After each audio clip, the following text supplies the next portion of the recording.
Hey, what's up, fellow hunters? Kendall from Deadtown Props here. Just wanted to show you guys a project we're just finishing up this week. So this is our take on a Tombstone splitter. And here's a Tombstone. I'll start over here to the left with the controls and all of the hardware. So we've got all of our pneumatics set up, mounted to a pegboard. This is on top of, I believe this was a cheap Harbor Freight kind of parts bin. So on the side here, we've got some quick disconnects in case we need to change out a solenoid. You can just grab these, pop the power loose, plug a new one back in. Super handy. All of the electronics are inside the box. The lid tilts back, so you can see.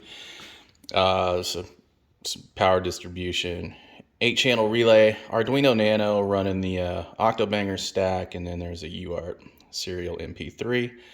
All you got to do is just kick the power supply on, the thing fires right back up. Everything's one self-contained unit. When you're done, just pick it up, carry it off. On the front here, we've got a test port. This is for an analog trigger, just so we can test. We'll move on over. Got our scare here hiding in the background. So here's our Tombstone pneumatics here. This is just a 3/4 inch welded steel frame. These are just rectangular boxes with some tabs, with some long 5/16 inch bolts acting as the hinge pins. There's the front. And this is just, as you can see over in the corner, 2-inch Owens Corning rigid insulation. Here's our scare here. This guy's a little crispy, little burn victim here.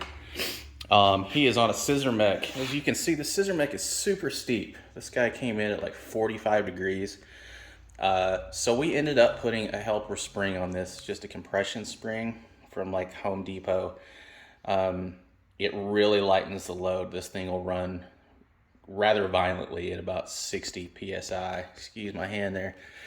And to work on him, man, he's super light. You can just lift him with one finger and will hold himself up. Onto the back of the mechanism, to simplify things, we've got him kind of set up with a mechanism that gives us several axes of motion. His head is actually mounted on a bracket with a large spring. So until there's tension on the head, he's really erratic and kind of a freak show there. And we have these, the arms are mounted like as shoulders. And when you bring him up, he's got a steel cable that kind of activates the head as well. So we get action there, and we leave the arms loose. So when he's really moving, the arms are flailing, and we'll show you when you see the thing run. The spring was a huge help with this. It really kind of took some load off of the whole system. It runs very happily at 70 PSI. Without the spring, this thing needed to run at about 110. And he just drops right back into place. But yeah, so that's kind of it. That's our take on it. And let me charge this thing up here, and we'll give you guys a look at the whole thing running. All right, guys, so we're back. We've got the rig charged up. We've got an atmosphere track running in the background on the Octobanger. As you can see on the front of the rig. Back to here, we've got a little test switch going. And let's go ahead and trigger this thing.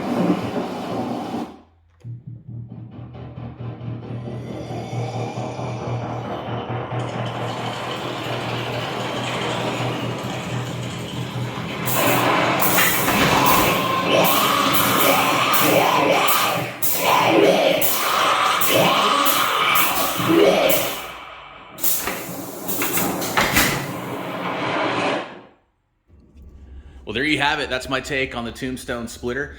Be sure to like and comment below. If we get enough interest in this, I'll be happy to do a full tutorial and walkthrough on how to build the entire rig. Thanks for watching.